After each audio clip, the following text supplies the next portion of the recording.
นี่ก็เป็นภาพบรรยากาศในบริเวณงานขาวดำในถ้ำนี่มือที่2ของงานเลยนี่คือเป็นภาพงานขาวดำของนายถ้ำบ้านนาอ่างตำบลนาตาล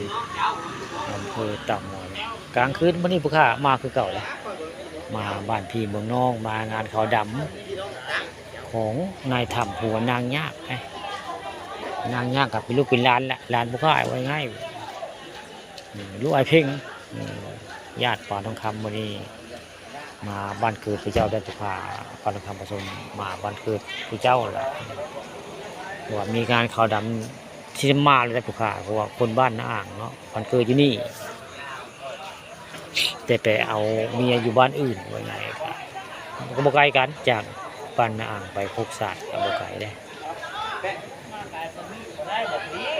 ห่างกันประมาณ2-3 กิโลพี่น้องนี่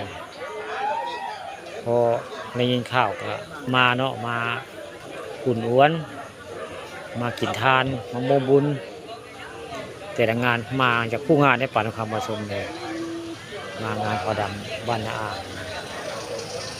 มันนี่คืนที่2เลยมันค่ะมามื้อที่2ของงานครับงานขาวดำของนายธรรมบรรยากาศในงานกับคนก็เริ่มมาหลังมันเลือดได้เจ้าก็มาอุดมาอวน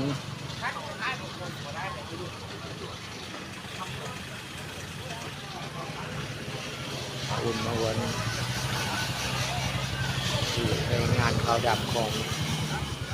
นายธรรมหัวนางยากมื้อในกรรมการกับมื้ออื่นนี่วันเสาร์เลยสีไปส่งสังขารเพิ่นหลักอยู่เมนปาซาบ้านนาอ่างนะมื้อเช้า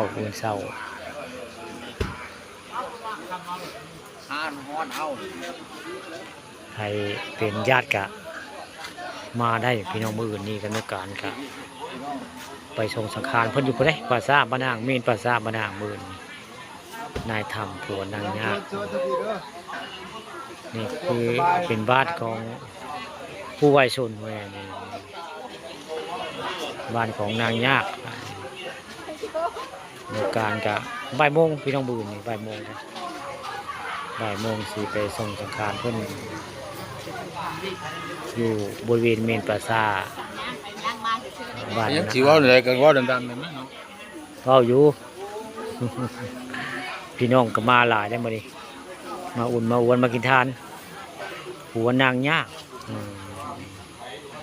พี่น้องประดางประกมาทักทายได้เป็นว่าดังๆเนี่ยพี่น้องประเพณีท้องถิ่นคนอีสานพี่น้องต้องมากินทานมาอุ่นมาอวนมางันไว้ไงมางันแต่ประเพณีได้ประเพณีท้องถิ่นของอีสานอันนี้ประเพณีของคนไทยได้มีงานขาวดำนี่ใครรู้จักก็มาในบริสุทธิ์มากินทานมาโมบุญไว้ไงมื้อนี้กำหนดการกับที่มีการโมบุญเฮ็ดบุญพร้อมได้บุญนี่บ้านในธรรมนี่เฮ็ดบุญพร้อมได้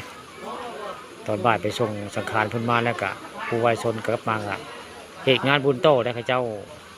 ต้นเพิ่งเตรียมพร้อมไว้แล้วอื่นนายธรรมกำหนดการก็สิแจกพร้อมได้บุญนี่แจกบุญหานายธรรมพร้อมได้แต่มื้อนี้เป็นงานขาวดำมื้อที่2ของงานนั่นนี่นายธรรมผัวนางยาก